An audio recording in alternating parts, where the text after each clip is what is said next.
Muita gratidão estar aqui com os irmãos, ter esse grande privilégio de compartilhar a palavra de Deus, porque na verdade eu não mereço estar aqui, né? Então é bondade de Deus, e isso alegra o nosso coração, né?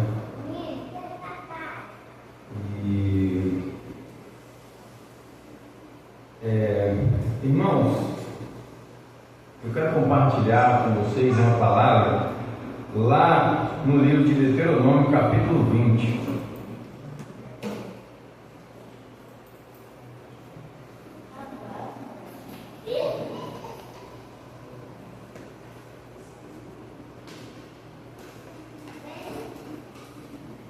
Pregar aqui na igreja é sempre um desafio muito grande, porque se eu pisar fora da faixa do terreno bíblico, eu sei que certamente os irmãos perceberão. Mas assim, é difícil, só que ao mesmo tempo é fácil, porque eu sei que eu não vou ser enxotado aqui se eu falar algumas heresias, o que não é difícil de acontecer. A igreja vai me acolher, né? Em repreensão, mas vai me acolher. Irmãos, vamos ler Deuteronômio capítulo 20. Diz assim a palavra de Deus. É a partir do primeiro.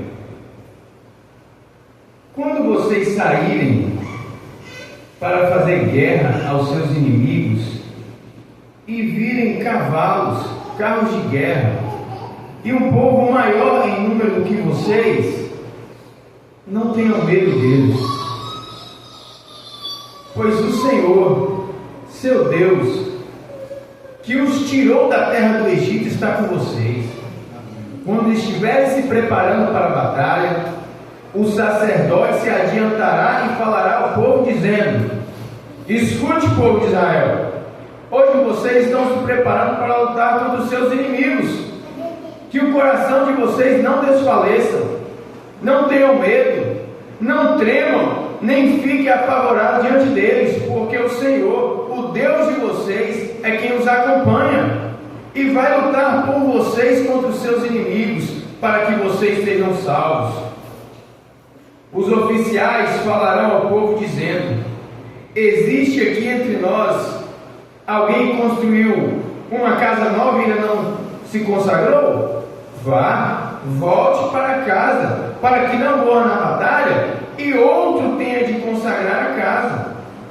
Existe aqui entre nós alguém que plantou uma vinha e ainda não colheu as uvas? Vá, volte para casa, para que não morra na batalha e outro venha desfrutar da vinha. Existe aqui entre nós algum homem que contratou casamento com uma mulher e ainda não a recebeu como esposa? Vá, volte para casa, para que não morra na batalha e outro homem a receba como esposa. E os oficiais continuarão a falar com o povo dizendo: existe aqui entre nós algum homem medroso e de coração tímido? Vá, volte para casa, para que os seus irmãos não acabem ficando com medo também. Até aí. Amém, irmãos? Amém. Irmãos, esse livro de Deuteronômio é um livro muito interessante e que revela o coração pastoral de Moisés. Como eu fico impactado com a vida desse servo de Deus. Que coração grande esse Moisés teve, irmãos. Porque Deus chega assim para Moisés, ele já velhinho, no final da vida, e diz assim: olha, Moisés, você vai subir o monte. Está vendo a terra prometida? Está vendo a terra que mana leite e mel? Está vendo a terra pelo qual tantos perrengues você passou, Moisés? Pois é, você está vendo aí? Você não vai entrar. Porque você lembra, Moisés, você não santificou o meu nome. Lá em Meribá, você não santificou o meu nome. O povo estava murmurando e você acabou pecando. Irmãos, eu queria só abrir um parênteses e fechar rapidinho, que eu lembrei de uma experiência que aconteceu comigo. Vamos abrir outro parênteses rapidinho. Parabéns para o Ministério do Louvor. E é o Cochete, né? Obrigado aí, desculpe a ignorância no português. E parabéns, irmãos, ao Ministério do Louvor. E, como sempre, né? Muito bom, glória a Deus. E tá aí, essa experiência tem a ver com o Ministério de Louvor. Quando a gente fez o seminário, a gente trabalhava muito com plantação de igrejas nos bairros, né? Era um braço do seminário ali, as congregações, e a gente servia ali e queria fazer a obra. Era uma oportunidade também de colocar em prática o nosso aprendizado. E acho que tudo que eu sei hoje de música eu devo a Naran, ele que me ensinou. Eu só não sei mais porque eu sou acomodado, não estudei tanto. E lá na congregação, irmãos, só tinha eu para tocar. Não tinha mais ninguém. Então, quando não tinha mais ninguém, vai o que temos, né? E era tudo muito simples. Era poucas pessoas. E eu fazia o louvor ali. Fiz, salvo engano a memória, acho que mais de um ano. Até que chegou mais pessoas do seminário. E eu lembro que tinha um irmão, ele era muito agitado. Sabe aquela pessoa de temperamento sanguíneo, agitadão assim mesmo? E ele era muito animado, aquela coisa. Eu lembro que ele tinha, não era um pandeiro não era um triângulo, era meia lua. Aí ele ficava, e eu lá com violão e tal. Certo dia, o pastor, sem me falar nada, numa reunião entre nós, depois do culto, ele vira assim para mim e disse: Ítalo, você não vai mais ser o líder aqui do louvor, vai ser tal irmão. E aí eu fiquei pensando, poxa, eu sou ruim, mas ele é muito, muito pior do que eu. Não tem cabimento, não tem gente. Gente, ele era horrível, ele não sabia cantar, não sabia tocar, era horrível demais, não tinha como nem colocar ele no Ministério de Louvor. Mas ali eu entendo a situação, as condições de igreja, tudo isso dentro de mim, e eu fiquei muito revoltado. Veio em mim assim pensamentos e palavras que eu não posso pronunciar aqui, porque não cabe como cristão. Eu me senti assim muito sacaneado, eu me senti muito humilhado. E aí quando Deus, eu sei que é totalmente diferente, gente, a situação, mas quando Deus fala para Moisés: olha Moisés, você não vai entrar, sabe o que Moisés faz?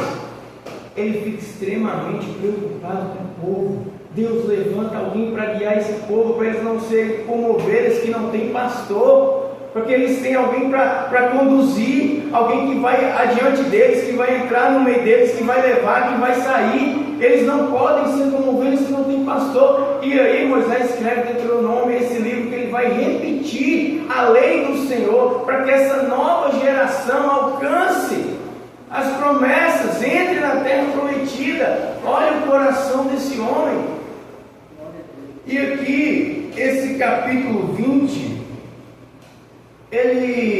eu estava lendo no devocional, eu achei esse capítulo 20 muito interessante. Moisés ensinando aqui agora as leis sobre a guerra.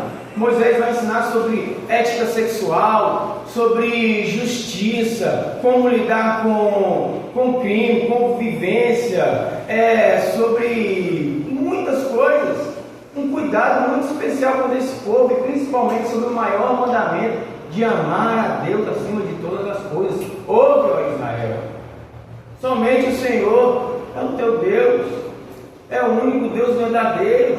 Ensina para os seus filhos. Então Moisés é esse homem de um coração muito pastoral, e aqui agora ele vai falar a respeito da guerra. E ele começa assim no versículo 1: quando vocês saírem para fazer guerra aos seus inimigos e virem cavalos, carros de guerra, e um povo maior em número do que vocês, não tenham medo deles. Irmãos queridos, vamos ler Êxodo capítulo 14, versículo 6. Olha que interessante.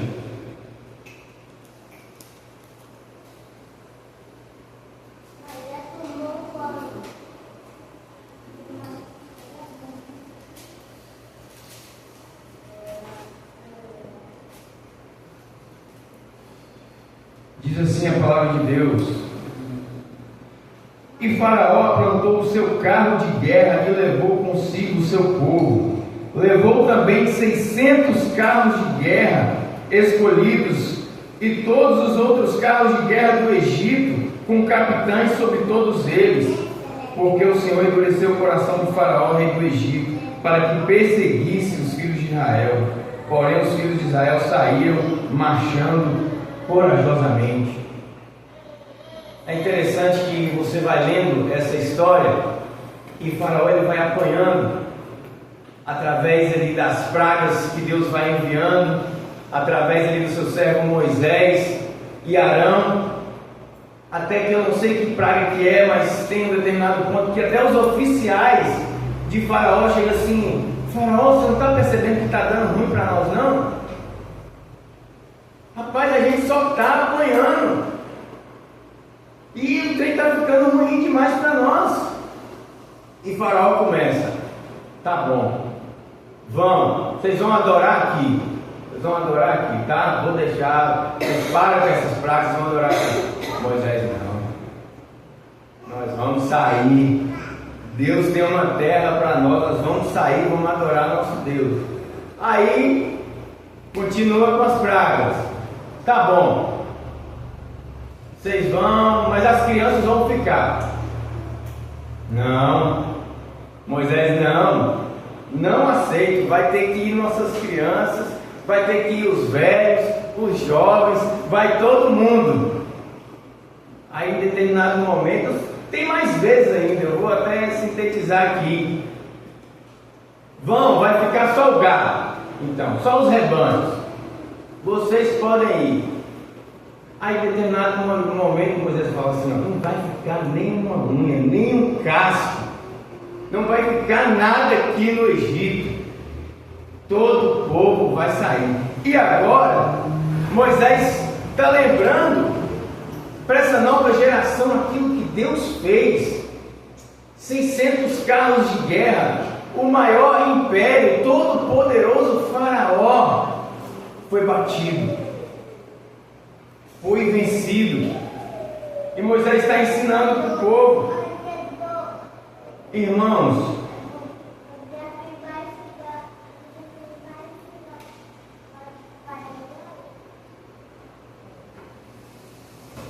queria dizer para você que, como diz o irmão lá do louvor, você é raridade.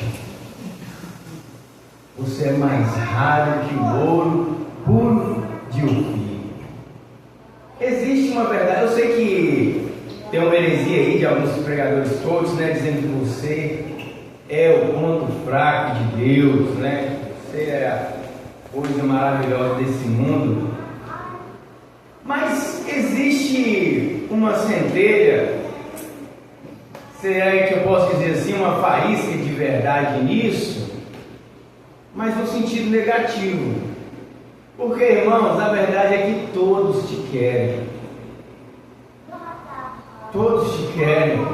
Todos me querem.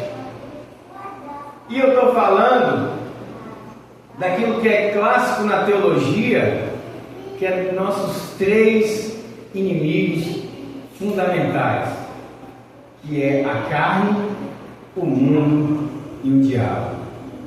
Esses 3 inimigos que a gente tem na nossa vida: a carne, o mundo e o diabo. E o pior deles, irmãos, não é o diabo, não é o mundo, é o meu coração.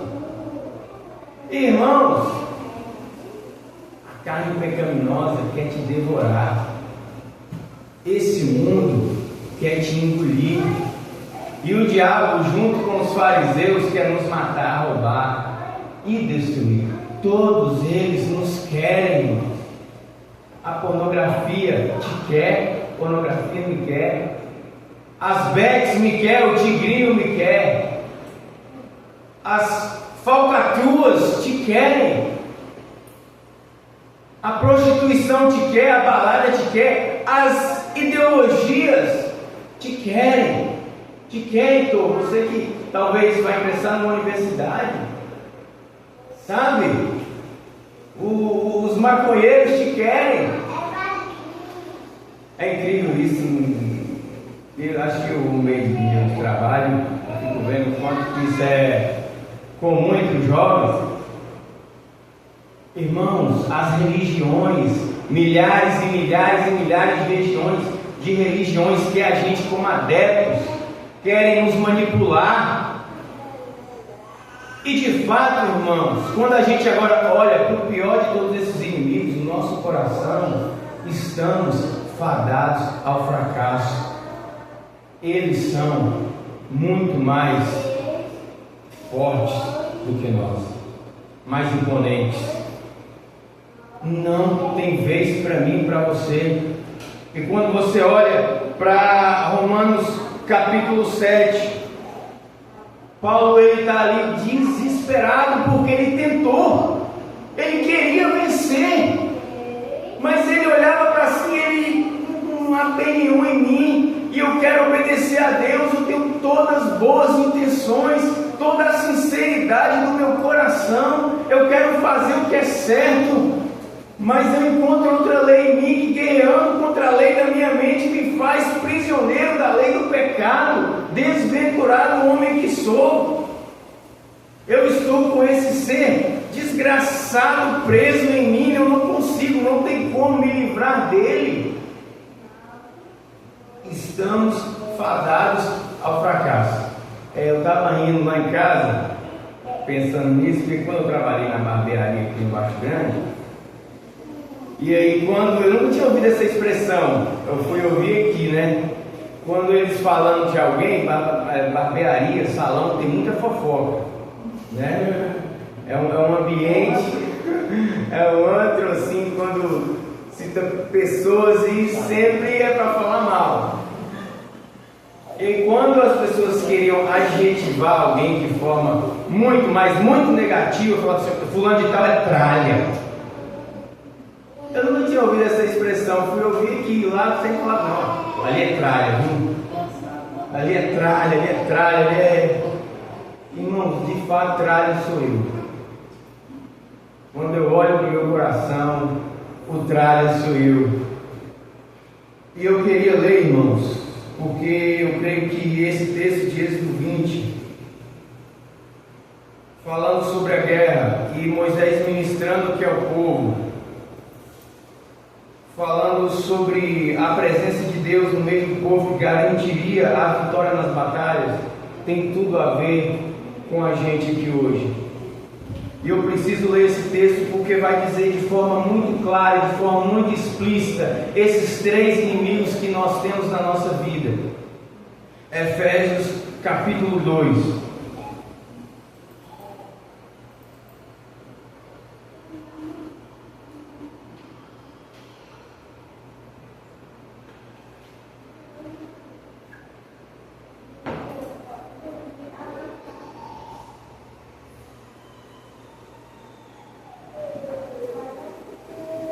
Olha que texto fantástico. Ele lhes deu vida quando vocês estavam mortos em suas transgressões e pecados, nos quais vocês andavam no outro tempo, segundo o curso deste mundo, segundo o príncipe da potestade do ar, do espírito que agora atua nos filhos da desobediência.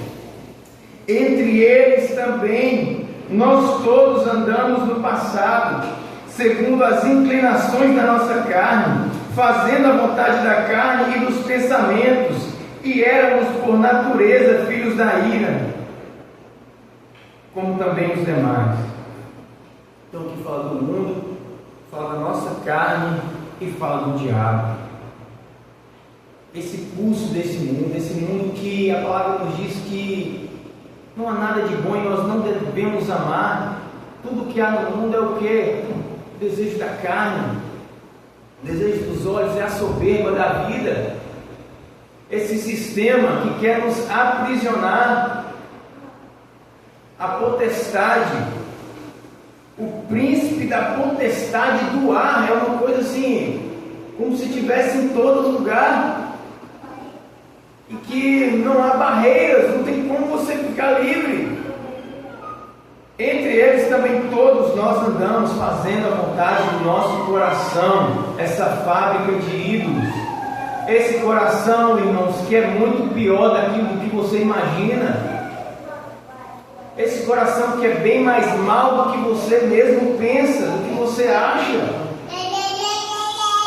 É tanto que às vezes a gente pensa, isso eu não sou tão assim, né?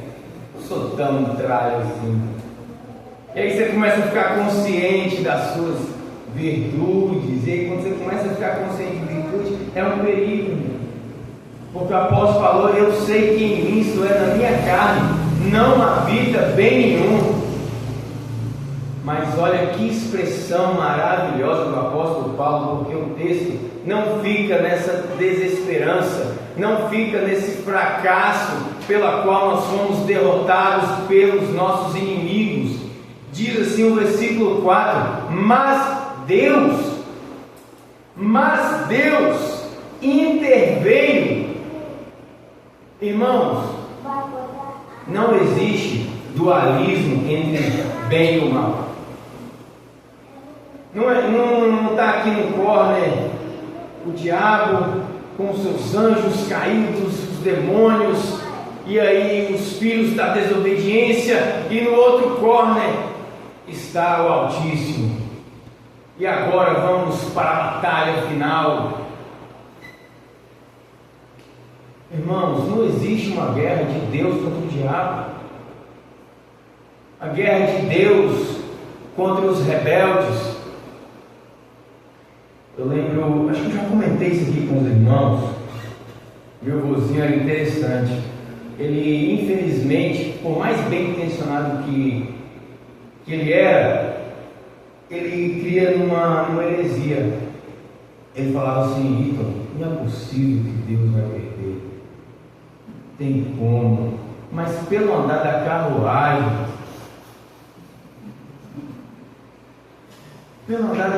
ele fala assim: Jesus é um vencedor nato, mas a porta larga que está tanto de gente passando e indo para o inferno, no final de tudo Deus vai dar um jeito e vai salvar todo mundo.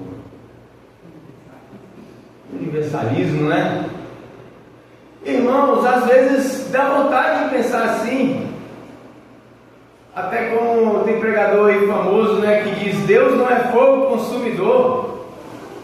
Deus, como que esse Deus de amor vai fazer churrasquinho humano, não é? Olha lá, pegou o Danone que não era para pegar, inferno para sempre. Deus de misericórdia, né? Às vezes assim, eu fico até com vontade de pensar assim também, mas não dá, irmãos. Eu até falo com isso, com o pastor Wilson Júnior, está escrito assim, está explicitamente dizendo que Deus, Ele é fogo consumidor. E agora nós vemos aqui a beleza, a grandeza de Deus, que não precisava vir se interferir, se envolver nessa guerra que é nossa, que a culpa é nossa, mas Ele veio e venceu, irmãos. Deus veio e venceu essa guerra. Olha que maravilhoso, mas Deus, sendo rico em misericórdia, por causa do grande amor com que nos amou, estando nós mortos em nossas transgressões, nos deu vida juntamente com Cristo. Pela graça vocês são salvos, e juntamente com Ele nos ressuscitou, e Ele nos fez assentar nas regiões celestiais em Jesus Cristo. Deus fez isso para mostrar nos tempos vindouros a suprema riqueza da sua graça, em bondade para conosco em Cristo Jesus, porque pela graça sois salvos, mediante a fé, e isso não vem de vós, é dom de Deus. Deus venceu, irmãos. Deus venceu essa guerra por nós, e agora em Cristo Jesus já não há nenhuma condenação. Mas fora de Cristo existe todas as condenações sobre mim. Em Cristo não há mais condenação. E agora a lei do Espírito da vida atua em mim, e eu sou livre da lei do pecado e da morte. E agora esse coração malvado, agora esse coração que só cogita das coisas da carne, através da terceira pessoa da Trindade, o Espírito Santo, a gente começa a cogitar as coisas do Espírito. Glória a Deus, a gente vence essa guerra através e tão somente mediante o Evangelho, segundo a atuação do poder do Espírito Santo em nossas vidas. Aí agora a gente não vai ficar preso ao medo, escravo do medo, escravo da carne, refém desse mundo, com medo do diabo nos levar com ele, tocar na nossa vida. Não, por quê? Porque Deus venceu essa guerra, e seu Filho disse naquela cruz que já está consumado. Eu sei que nós temos crises, eu sei da nossa humanidade, eu sei que tem hora que bate o medo, cada um tem o seu, cada um aí tem as suas batalhas, mas como nós cantamos aqui, o nosso general é Cristo. Ele ressuscitou, venceu em extrema fraqueza, irmãos. Isso é uma lição para nós. Parece que aqui no Velho Testamento Deus vencia em poder, em força, mas na cruz Ele venceu em extrema fraqueza, em abandono, em dor, em extremo sofrimento, bebendo o cálice da ira de Deus. Mas Ele ressuscitou em glória e vive para todo sempre. E aqui no texto,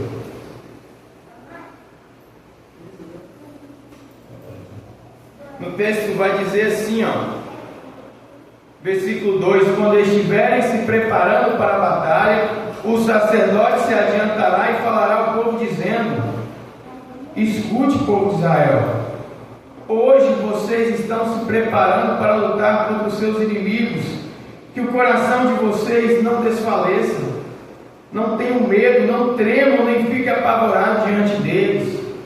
O sacerdote, olha a capelania militar aqui, olha que interessante, coloca aqui um homem de Deus, para encorajar o povo nessa batalha, a ouvir a voz do Senhor, a perseverar, a ter coragem,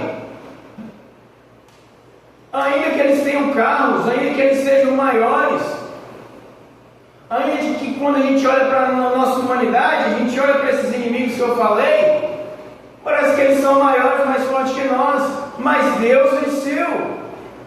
E a presença do Senhor, irmãos, está conosco. Eis que estou convosco todos os dias, até a consumação dos séculos. Jamais te deixarei, jamais te desampararei, diz o Senhor. Ele está conosco e nós temos que ter coragem e ouvir a voz de Deus. Como é interessante, irmãos, a gente ter pastor. Eu sei que existe o sacerdócio universal de todos os crentes. O véu se rasgou, a gente tem acesso. Eu sei que a gente não pode ser manipulado, mas a gente precisa de pessoas, a gente precisa de mestre. A gente precisa de ser direcionados pelos mestres que o Senhor deu à igreja. Quem é a pessoa que é voz de Deus para nós, segundo as Escrituras, e tão somente pautado nelas, para nos aconselhar, para nos guiar? Porque, irmãos, é guerra, irmãos, é guerra. Deus venceu, é o já e ainda não. Foi consumado, mas vai ser plenamente. Nós precisamos guerrear, nós precisamos lutar. A gente vê, irmãos, talvez você pode pensar assim: eu já tenho tanto tempo de crente, eu já sou um cristão maduro. Eu estava lendo esses dias, pastor, sobre Davi, o homem segundo o coração de Deus. E na época que os reis tinham que ir para a guerra, Davi estava deitado, acordou tarde, se levantou, ficou de boa. Apesar do que Davi já fez com Israel, né? Fez muito, né, Zetinho? O que ele já tinha feito? Então ele pensou: já fiz demais, vamos mandar outro aqui. Mas era a época que os reis tinham que estar em guerra. Aí a gente já sabe da história, né, irmão? Viu lá, uma mulher muito bonita e tal. Depois ele maquina tudo de forma muito perversa, muito maldosa. Porque precisa vigiar. É guerra. Mas, irmãos, eu vou concluir essa mensagem, a gente já vai andar para o final. Porque é maravilhoso aqui que vai haver 4 isenções para a guerra. O exército vai até diminuir. Olha como a presença de Deus era o fator diferencial e fundamental para Israel vencer a guerra e a batalha. Vai haver 4 isenções aqui: 3 isenções positivas e uma negativa, que diz assim, versículo 5: os oficiais falarão ao povo dizendo: existe aqui entre nós alguém que construiu uma casa nova e ainda não consagrou? Volte para casa, para que não morra na batalha e outro tenha de consagrar a casa. Existe aqui entre nós alguém que plantou uma vinha e ainda não colheu as uvas?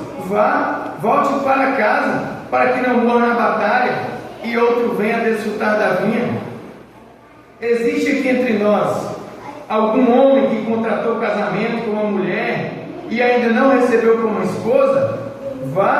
Volte para casa, para que não morra na batalha e outro homem a receba como esposa. É guerra, né, irmãos? Interessante esse texto. Achei assim, Deus um toque de humanidade muito grande, porque é guerra, mas também tem que haver vida, temos que viver. Até para a sociedade aqui, para o povo de Israel ter continuidade, ter elementos para o povo continuar se multiplicando, vivendo, construindo. Então, irmãos, é guerra, mas também precisamos viver. E eu estava pensando que muitas vezes a gente tem muita culpa até de sentir prazer. Não é? A gente fica meio que com culpa. E quando eu olhei para esse texto, por mais que aqui possa ter uma questão de guerra aqui, que tinha que estar focado para ele não ficar dividido com o casamento, com a vinha e com a casa, mas Deus libera eles para ir lá e desfrutar.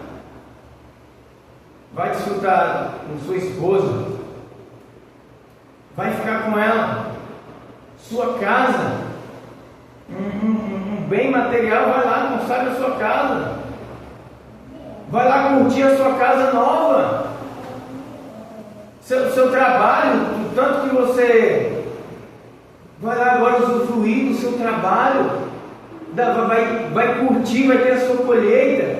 Irmãos, não é pecado a gente ter prazer nas coisas dessa terra. O diabo não fez nada, ele não inventou nada. Ele quer sim distorcer o prazer. Ele quer corromper o prazer daquilo que o Pai das luzes nos concedeu, toda boa dádiva, todo dom perfeito, para a gente gozar, deleitar, usufruir. Tanto no casamento, eu brinco assim no meu círculo mais íntimo de amizades e de conselhos assim, que às vezes no meu casamento acontece, a gente está naquele céu, naquele Éden, aquele jardim de delícias, aquela coisa maravilhosa, e aí do nada, de forma abrupta, a gente desce numa velocidade que às vezes eu não sei explicar, a gente começa a esquentar, o nível começa a ficar raso, e aí a gente está no inferno, e está aquela coisa chata, e é briga, é discussão, e eu falo assim, misericórdia. E aí um querendo gritar mais do que o outro, e eu falo assim, gente do céu, oh meu Deus, eu quero viver bem.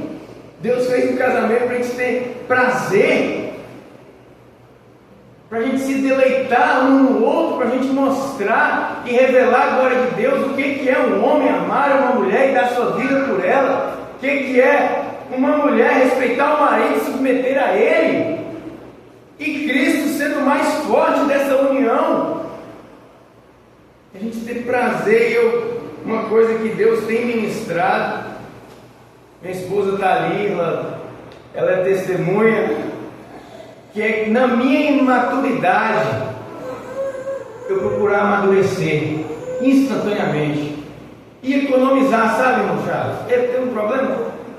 Tá bom, não precisa lastrar, não precisa guardar no coração, vida que segue. Esses dias a gente estava brigando por causa de carregador de celular, eu e minha esposa, discutindo. Não, meu Deus do céu, vamos economizar. Tá bom, desculpa, foi eu, tirei do celular, coloquei no meu. Tá certo, mas vamos economizar, vamos viver bem, vamos usufruir, desfrutar. Deus fez isso para nós. A gente sabe que Jesus é melhor que conquista, coisas, trabalho, orgasmo, dinheiro. Jesus é melhor.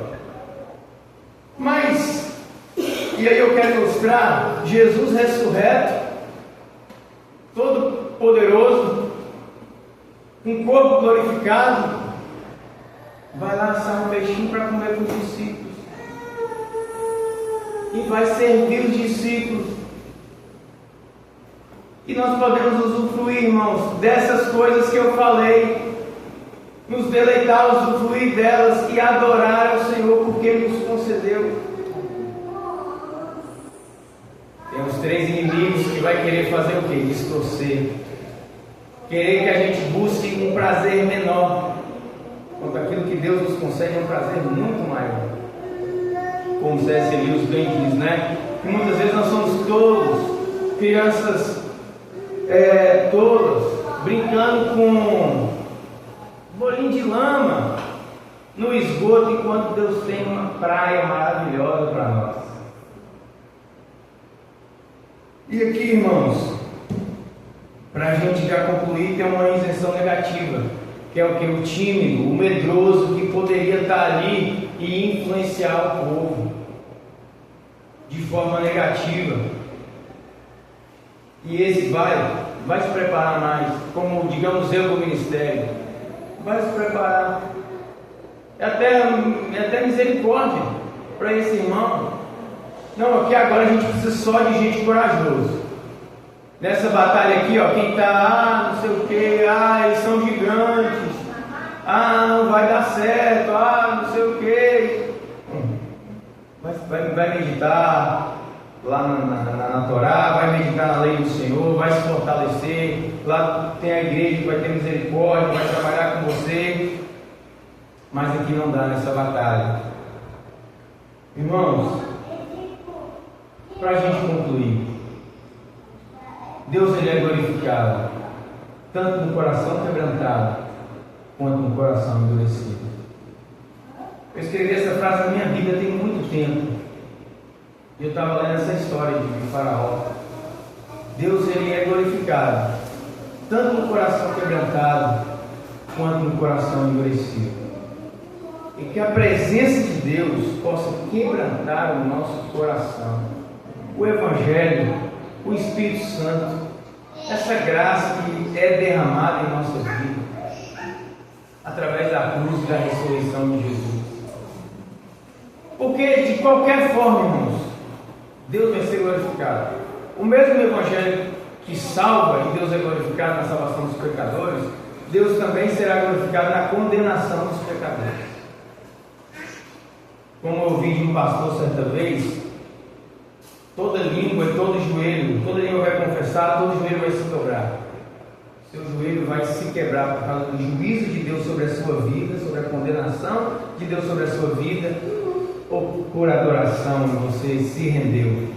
Irmão, só vence essa batalha quem se rende ao general que venceu por nós. Amém? Que Deus abençoe os irmãos.